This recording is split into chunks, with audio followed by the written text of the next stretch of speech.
نسخہ دینے جا رہا ہوں۔ میں آپ سے کوئی قسم نہیں لیتا، ہاتھ نہیں اٹھواتا، لیکن میں آپ سے گزارش کرتا ہوں کہ آپ یہ عزم کریں کہ حضور کی جانب سے جو پھول ملیں گے جھولی میں ڈال لیں گے اور اس پہ عمل کریں گے۔ تو عمل کر کے دیکھیں، اگر شفا نہ ہوئی میرا گریبان پکڑ لینا، کیونکہ حضور جو فرماتے ہیں سچ فرماتے ہیں۔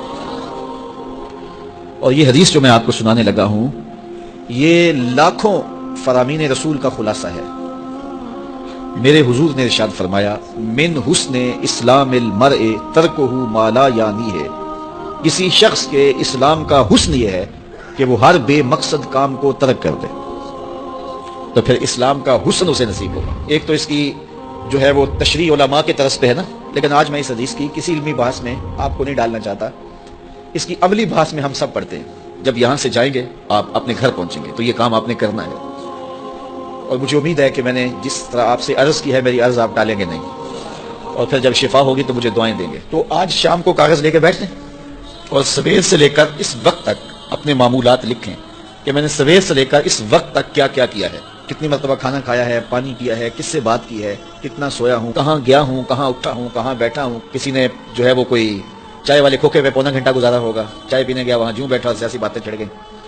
کسی نے سوشل میڈیا پہ کچھ وقت گزارا ہوگا، وہ بھی لکھے کہ میں نے آج یہ سوشل میڈیا پہ دیکھا۔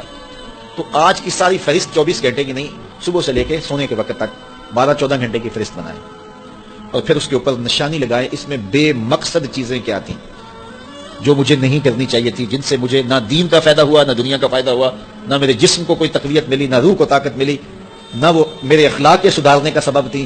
یہ کام میں نے کیوں کیا؟ پونا گھنٹہ یہاں کیوں بیٹھا رہا؟ یہ چیز میں نے کیوں دیکھی؟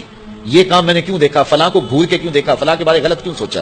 تو آج کی فہرست میں دیکھیں 6 چیزیں، 5 چیزیں، 4 چیزیں، 2 چیزیں، 10 چیزیں، آپ دیکھیں کہ اس میں لا یعنی ہے، جس میں کوئی فائدہ نہیں تھا، تو آپ ان کو نشان لگا دیں اور یہ عزم کریں کہ کل یہ نہیں کروں گا۔ اگلے دن پھر وہ تو آپ یقیناً نہیں کریں گے جب پکا ارادہ کر چکے ہیں، تو اگلے دن پھر معمول سے دن آپ کا گزرے، تو جب شام کا وقت ہو تو پھر دوبارہ کاغذ قلم لے کے بیٹھ جائیں اور لکھیں آج میں نے کیا کیا کیا۔ آج 8 چیزیں نکلی ہیں تو کل کوئی اور نئی چیزیں 5-4 اور آ جائیں گی، تو ان کو بھی کاٹ دیں کہ پرسوں یہ بھی نہیں کرنا۔ صرف 8 دن اگلے پیر تک روزانہ شام کو دن کے معمولات لکھیں اور ٹک کرتے جائیں کہ یہ ٹھیک میں نے کیا، یہ میں نے غلط کیا ہے، اور یہ لا یعنی تھا، یہ میں نے کل نہیں کرنا۔ 8 دن گزرنے کے بعد جب آپ یہاں اگلے پیر آئیں گے تو آپ کا چہرہ تم تما رہا ہوگا۔ یہ صرف 8 دن کا نسخہ ہے، 8 دن یہ نسخہ استعمال کریں، آپ کو جینے کا مزہ آ جائے گا۔ صبح اٹھیں گے حشاش بشاش، سوئیں گے تو گوڑی نیند آئے گی، نہ دل پر کوئی بوجھ، نہ دماغ پر بوجھ، نہ کوئی ضمیر پہ بوجھ۔ تو پھر ظاہر ہے جو فارغ بچے گا وقت، آپ کہیں گے کہ اس میں نے کھوکھے پہ بھی نہیں بیٹھنا، نائی والے حمام پہ بھی نہیں بیٹھنا، وہ فضول کام یہ بھی میں نے نہیں کرنا، تو پھر کیا کریں گے؟ تو وقت ایسے تو گزرتا نہیں، پھر محمد عربی پہ درود پڑھنے لگ جائیں، پھر قرآن کھول کے بیٹھ جائیں گے۔ ہم صرف 8 دن اس کی مشق کر کے